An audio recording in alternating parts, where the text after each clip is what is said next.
മാവേലി സ്റ്റോറിൽ സാധനം വേണം. സാധനം ഉണ്ടെങ്കിൽ അത് മാർക്കറ്റ് ഇൻ്റർവെൻഷനാണ് ഗവൺമെൻറ്റിൻ്റെ.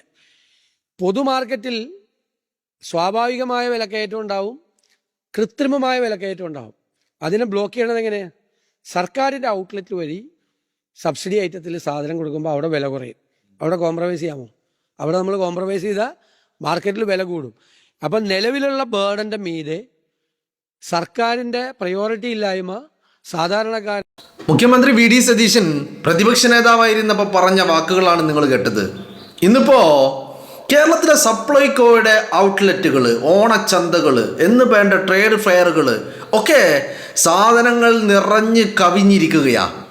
ഞാനിത് പറയുമ്പോൾ കഴിഞ്ഞ കാലങ്ങളിലെ ഒരുപാട് ദൃശ്യങ്ങൾ, കഴിഞ്ഞ വർഷം ഓണത്തിൻ്റെ അന്ന് പോലും ഈ പറയുന്ന സാധനങ്ങൾ സപ്ലൈകോയിൽ സബ്സിഡി സാധനങ്ങളോ മറ്റുള്ളതോ ഇല്ലാതെ കാലിയായി കിടക്കുന്ന കാഴ്ചകളുള്ള ദൃശ്യങ്ങൾ കേരളത്തിലെ വാർത്താ മാധ്യമങ്ങൾ പുറത്തുവിട്ട ദൃശ്യങ്ങൾ ഇന്ന് പ്രചരിക്കുന്നുണ്ട്. അവിടെയാണ് ഇന്ന് കേരളത്തിലെ സപ്ലൈകോ യഥാർത്ഥത്തിൽ ഈ കഴിഞ്ഞ കാലങ്ങളിൽ ഏറ്റവും വളരെ സുഗമമായി എന്ന് പറയുന്നതിനപ്പുറം വളരെ കൃത്യമായി പ്രവർത്തിക്കുന്ന ഒരു കാഴ്ച നമുക്ക് കാണാൻ കഴിയുന്നത്. സാധനങ്ങൾ നിറഞ്ഞ് സപ്ലൈകോ. അപ്പം നമ്മൾ ഒരു കാര്യം മനസ്സിലാക്കേണ്ടത്, വളരെ കൃത്യമായിട്ടൊരു ഭരണാധികാരി ചിന്തിച്ചാൽ, ഒരു ആഗ്രഹിച്ചാൽ, പ്രവർത്തിക്കാനുള്ള മനസ്സുണ്ടായാൽ, ചെയ്യാനുള്ള ഇച്ഛാശക്തി ഉണ്ടായാൽ ആ ഭരണാധികാരിക്ക് ഇതൊക്കെ വളരെ ഈസി ആയിട്ട് ചെയ്യാൻ കഴിയുന്നതാണ് എന്ന് സതീശൻ നമ്മുടെ മുന്നിൽ തെളിയിക്കുകയാണ് അല്ലേ? ഇപ്പം എന്തെല്ലാം രീതിയിലുള്ള വ്യാജ പ്രചരണങ്ങളാണ് സഖാക്കൾ നടത്തിക്കൊണ്ടിരിക്കുന്നത്. അതിൽ ഏറ്റവും ഒടുവിലത്തെ വ്യാജമായിരുന്നു ഈ പറയുന്ന സ്കൂൾ കുട്ടികൾക്ക് നൽകുന്ന അരി 4 കിലോ കുറച്ചു എന്ന്. 1 കിലോ കുറച്ച് 4 കിലോ ആക്കി മാറ്റി എന്നുള്ള വ്യാജ പ്രചരണം. എന്നാൽ കഴിഞ്ഞ വർഷം പിണറായി വിജയൻ മുഖ്യമന്ത്രിയായിരിക്കുമ്പോൾ, ശിവൻകുട്ടി വിദ്യാഭ്യാസ മന്ത്രിയായിരിക്കുമ്പോൾ എത്ര കിലോ കൊടുത്തത്? അന്നും 4 കിലോ. അന്ന് 5 കിലോ കൊടുത്തിട്ടുണ്ടോ? ഇല്ല, അന്നും 4 കിലോ ആണ് കൊടുത്തിട്ടുള്ളത്. അപ്പം ഞാൻ പറയുന്നത് വ്യാജങ്ങൾ പ്രചരിപ്പിക്കുകയാണ്. കാരണം എന്താ?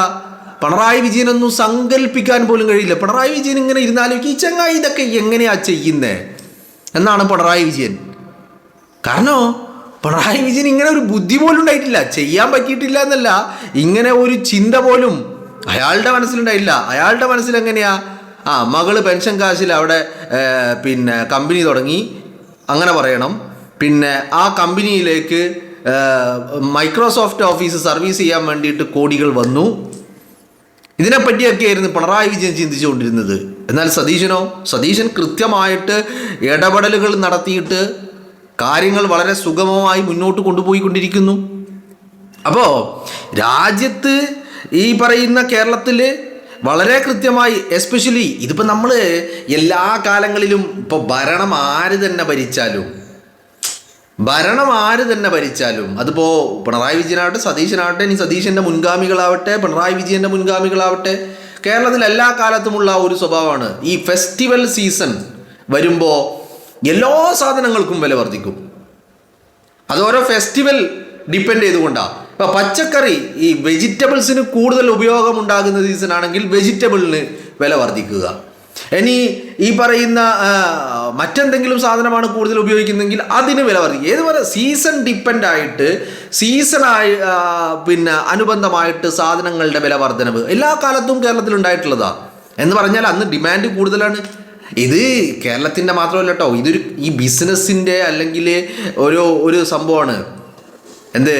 ഡിമാൻഡ് കൂടുമ്പോൾ ഈ പറയുന്ന പ്രൈസ് വർദ്ധിക്കുക എന്ന് പറയുന്നത്, ഡിമാൻഡും പ്രൈസും സപ്ലൈയും ഒക്കെ ഈ ഇൻ്റർ കണക്റ്റഡ് ആയിട്ടുള്ള ഒരു സംഭവങ്ങളാണ്. അപ്പോൾ അത് സ്വാഭാവികമായിട്ടും എല്ലാ കാലത്തും ഉണ്ടായിട്ടുള്ളതാണ്. പക്ഷെ അവിടങ്ങളിൽ ഗവൺമെൻറ് ഇടപെടലുകൾ ഉണ്ടാകുന്നുണ്ടോ ഇല്ലയോ എന്നുള്ളതാണ്. അത് ഇത്തവണ നമുക്ക് കേരളത്തിൻ്റെ മലയാളിക്ക് അത് അനുഭവിച്ചറിയാൻ കഴിയുന്നു. ഒരു സപ്ലൈകോയിൽ മാത്രമല്ല, കേരളത്തിലെ സപ്ലൈകോ സ്റ്റോറുകളിൽ നിറയെ സാധനങ്ങളാണ് എല്ലായിടങ്ങളിലും. പിന്നെ പോരാത്തതിന് ഈ ജില്ലാ തലങ്ങളിൽ ട്രേഡ് ഫെയറുകൾ. ഇന്നിപ്പോൾ എറണാകുളത്ത് ഞാൻ കണ്ടത്, എറണാകുളത്തെ ട്രേഡ് ഫെയറിലേക്ക് പോകാൻ വേണ്ടിയിട്ട് സൗജന്യ ബസ്, KSRTCയുടെ ബസ് സർവീസ് നടത്തുകയാണ് ആളുകൾക്ക് അവിടങ്ങളിലേക്ക് എത്താൻ വേണ്ടിയിട്ട്, ഒരു ചെയിൻ സർവീസ് പോലെ. അപ്പം എല്ലാ രീതിയിലും അതുകൊണ്ട് എന്താ ഉണ്ടാകുന്നത്? ഇതുകൊണ്ട് സംഭവം ഈ പറയുന്ന കൃത്രിമമായിട്ട് വിലക്കയറ്റം ഉണ്ടാക്കാൻ ശ്രമിക്കുന്ന ആളുകൾക്ക് അവരുടെ ആ ശ്രമം ഉപേക്ഷിക്കേണ്ടതായിട്ട് വരും. മാത്രമല്ല സാധാരണക്കാരനെ സംബന്ധിച്ചിടത്തോളം ഇനിയിപ്പോൾ അവിടെ വില കുറഞ്ഞാലും ഇല്ലെങ്കിലും ഇവിടെ സബ്സിഡിയിൽ സാധനം കിട്ടാനുണ്ട്. അത് ഇത്തരം ഒരു ആഘോഷവേളയിൽ അത് വലിയ രീതിയിൽ അവർക്ക് ഹെൽപ്ഫുൾ ആവുകയും ചെയ്യുന്നുണ്ട്. അപ്പോൾ ഇത്തരത്തിൽ ഈ പറയുന്ന ഒരു ഇടപെടൽ നടത്തിയാൽ മതി. അത് തന്നെയാണ് സർക്കാരുകൾ നടത്തേണ്ടത്. എവിടെയാണോ ബുദ്ധിമുട്ടുകൾ പ്രതിസന്ധികൾ വരുന്നത് അവിടെ ആശ്വാസം നൽകുക, അതാണ് സർക്കാരുകൾ ചെയ്യേണ്ടത് ഏത് കാര്യത്തിലാണെങ്കിലും. അതിന് കഴിയുന്നുണ്ട്. എസ്പെഷ്യലി ഇത്തരം ഒരു ഫെസ്റ്റിവൽ സീസൺ കൂടി വന്നപ്പോൾ അവിടെ ഇത്തരം ഇടപെടലുകൾ നടത്താൻ അവർക്ക് സാധിക്കുന്നു എന്നുള്ളത് വലിയ ഒരു ആശ്വാസം തന്നെയാണ്. അപ്പോൾ സതീശൻ കഴിഞ്ഞ 5 വർഷക്കാലം പ്രതിപക്ഷ നേതാവിൻ്റെ കസേരയിൽ ഇരുന്ന് സതീശൻ ചെയ്തതെന്താ? കേരളം നേരിടുന്ന പ്രതിസന്ധികളെക്കുറിച്ച് പഠിച്ചു. ആ പ്രതിസന്ധികളെക്കുറിച്ച് മാത്രം പഠിച്ചു എന്നല്ല, വളരെ കൃത്യമായിട്ട് ആ പ്രതിസന്ധികൾക്ക് എന്താണ് സൊല്യൂഷൻ എന്നുള്ളത് കൂടി കണ്ടെത്തി. മനസ്സിലായില്ലേ? ആ സൊല്യൂഷൻ കണ്ടെത്തിയത് കൊണ്ട് വളരെ കൃത്യമായിട്ട് ഇന്ന് അയാൾ അധികാര കസേരയിൽ ഇരിക്കുമ്പോൾ അത് അന്ന് കണ്ടെത്തിയ പ്ലാൻ ബി, കാരണം അന്ന് പ്ലാൻ എ എന്ന് പറയുന്നത് സർക്കാരിൻ്റെതായിരുന്നു, അത് തീർത്തും പരാജയമായ പ്ലാനായിരുന്നു. ആ പ്ലാനിന് പകരം പ്ലാൻ ബി അയാൾ ഇന്ന് ഇംപ്ലിമെൻ്റ് ചെയ്ത് കാണിക്കുന്നു. കേരളത്തിൻ്റെ ചരിത്രത്തിൽ ഇന്ന് വരെ സപ്ലൈകോയിൽ ഈ പറയുന്ന സപ്ലൈകോ സ്റ്റോറുകളിൽ ഇങ്ങനെ സാധനങ്ങൾ നിറഞ്ഞത് നിങ്ങൾ കണ്ടിട്ടുണ്ടോ? ഇന്ന് നിങ്ങൾക്കത് കാണാൻ സാധിക്കുന്നുണ്ടെങ്കിൽ അതിനൊരൊറ്റ കാരണമേ ഉള്ളൂ, ഗവൺമെൻറ് കൃത്യമായിട്ട് ഈ വിഷയത്തിൽ ഇടപെടുന്നു. അന്ന് പറഞ്ഞത് ഇന്ന് അയാൾ പ്രാവർത്തികമാക്കുന്നു. അയാളുടെ ഓരോ വാക്കുകളും അന്ന് അയാൾ പറഞ്ഞു വെച്ചത്, കേരളത്തിൻ്റെ പൊതുസമൂഹത്തിനോട് പറഞ്ഞത് ഇന്ന് അയാൾ ചെയ്ത് കാണിക്കുകയാണ്. അപ്പോൾ എന്താണ് ഇതിൻ്റെ കാരണം എന്ന് പറയുന്നത്? കാരണം വളരെ കൃത്യമാണ്. ഈ പറയുന്ന സാധാരണക്കാരുടെ ജനങ്ങൾക്ക് എപ്പോഴും ഇത്തരത്തിൽ ഈ വിലക്കയറ്റം സാധാരണഗതിയിൽ ഏറ്റവും കൂടുതൽ അനുഭവിക്കുന്നത് ഈ സീസൺ കാലഘട്ടത്തിൽ, ഫെസ്റ്റിവൽ സീസണുകളിൽ. അവിടെ ഈ പറയുന്ന വിലക്കയറ്റം ഒരു സാധാരണക്കാരൻ്റെ ആഘോഷങ്ങൾക്ക് വിലങ്ങ് തടിയാവരുത് എന്ന് ഒരു ഭരണാധികാരിക്ക് അത്തരം ഒരു ചിന്ത ഉണ്ടാകുന്നു എന്നുള്ളതാണ് ഇതിൻ്റെ ഏറ്റവും വലിയ പ്രധാനം. മനസ്സിലായില്ലേ? അപ്പം ഇതുകൊണ്ട് എല്ലാ പ്രശ്നങ്ങളും സോൾവ് ചെയ്യാൻ കഴിഞ്ഞോ എന്ന് ചോദിച്ചാൽ കഴിയണമെന്നില്ല, അങ്ങനെ കഴിയുകയും വേണ്ട, അതല്ല. പക്ഷെ അങ്ങനെ ഒരു മെൻറ്റാലിറ്റി ഒരു കേരളത്തിലെ ഒരു മലയാളിയുടെ സാധാരണക്കാരൻ്റെ പ്രശ്നങ്ങൾ അവനൊരു പ്രതിസന്ധി ഉണ്ടാവരുത് എന്നുള്ള ഒരു മുന്നൊരുക്കത്തോടു കൂടി ഇത്തരം ഇടപെടലുകൾ നടത്തുക എന്നുള്ളത് തന്നെയാണ് ഒരു ഗവൺമെൻറ്റിനെ സംബന്ധിച്ചിടത്തോളം ഏറ്റവും വലുത്.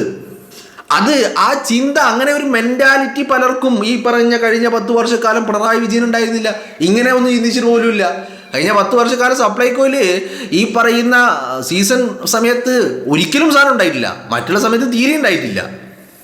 അറ്റ്ലീസ്റ്റ് സീസൺ വരുമ്പോൾ, ഫെസ്റ്റിവൽ സീസണുകൾ വരുമ്പോൾ ജനങ്ങൾക്ക് കൂടുതലായിട്ട് ഈ അവശ്യ സാധനങ്ങൾ വേണ്ടി വന്ന ഒരു സമയത്ത് അന്ന് പോലും സാധനങ്ങൾ ഉണ്ടായിരുന്നില്ല. അപ്പോൾ അവിടെയാണ് കൃത്യമായ ഇടപെടലുകൾ നടത്തിയിട്ട് ഇത്തരം ഒരു പ്രവണതയിലേക്ക് കാര്യങ്ങൾ കൊണ്ടുചെന്നെത്തിക്കുന്നത്. അതാണ് നമ്മൾ പറയുക, അത് ഈ പറയുന്ന അയാളുടെ വിഷനാണ്, കാഴ്ചപ്പാടുകൾ എന്ന് പറഞ്ഞാൽ ആ വെറുതെ ഉണ്ടായതല്ല, അത് പാർട്ടി ക്ലാസ് പോയിരുന്നാൽ ഉണ്ടാവില്ല. അത് അയാൾ സ്വായത്തമാക്കിയ, അയാൾ ഒബ്സർവ് ചെയ്തുണ്ടാക്കിയ അയാളുടെ കാഴ്ചപ്പാടാണ്. അതുകൊണ്ടാണ് അയാൾക്കത് കൃത്യമായിട്ട് ഇംപ്ലിമെൻ്റ് ചെയ്യാൻ കഴിയുന്നത്. പാർട്ടി ക്ലാസ്സിൽ പറഞ്ഞെടുക്കുന്നത് റിയൽ ലൈഫിൽ ചിലപ്പോൾ ഇംപ്ലിമെൻ്റ് ചെയ്യാൻ പറ്റില്ല, പക്ഷേ സ്വന്തമായി ഉണ്ടാക്കിയെടുത്ത ആ ഒരു വിഷൻ അത് എല്ലാവർക്കും ഇത്തരത്തിൽ ഇംപ്ലിമെൻ്റ് ചെയ്യാൻ കഴിയുമെന്നുള്ളതാണ്. അപ്പോൾ ഇത്തരത്തിലുള്ള കാഴ്ചകൾ വലിയ അർത്ഥത്തിൽ ഇപ്പോൾ അനവധി കാഴ്ചകൾ കേരളത്തിൽ നിന്ന് വിവിധ ആളുകൾ സപ്ലൈകോയുമായി ബന്ധപ്പെട്ട് ഇത്തരം വിഷയങ്ങൾ പൊതുമധ്യത്തിലേക്ക് എത്തിക്കുന്നുണ്ട്. എന്ന് പറഞ്ഞാൽ സപ്ലൈകോയിൽ കയറി കഴിഞ്ഞാൽ ഒരു ഹൈപ്പർ മാർക്കറ്റിൽ കയറിയ ഒരു പ്രതീതി, ഒരു സർക്കാർ സ്ഥാപനം അങ്ങനെ കയറി കഴിഞ്ഞാൽ അവിടെ ഒരു ഹൈപ്പർ മാർക്കറ്റിൽ കയറിയ പ്രതീതിയാണ് ഇപ്പം നമുക്ക് കാണാൻ കഴിയുന്നത്. മുമ്പ് സബ്സിഡി ആയിട്ട് കൊടുത്തുകൊണ്ടിരുന്ന സാധനങ്ങൾ പോലും ഉണ്ടായിരുന്നില്ല. ഇന്ന് സബ്സിഡി ആയിട്ട് കൊടുക്കുന്നതുകൊണ്ട്, സബ്സിഡി ഇല്ലാത്തതുകൊണ്ട്, എല്ലാ സാധനങ്ങളും ഉണ്ട്. അതും വളരെ കൃത്യമായിട്ട് എന്താ പറയേണ്ടത്, ഓഫർ പ്രൈസിൽ തന്നെയാണ് അവൈലബിൾ ആക്കിയിട്ടുള്ളത്. എന്ന് പറഞ്ഞാൽ അതാണ് ഒരു ഭരണാധികാരിയുടെ കഴിവെന്ന് പറയുന്നത്. ആ മെൻറ്റാലിറ്റി, ആ കാഴ്ചപ്പാട്, അങ്ങനെ ഒരു ചിന്താഗതി, അതാണ് നമുക്ക് വേണ്ടത്. അതാ മാത്രമാണ് സാധാരണക്കാരൻ ആഗ്രഹിക്കുന്നത് എന്നുള്ളതാണ്.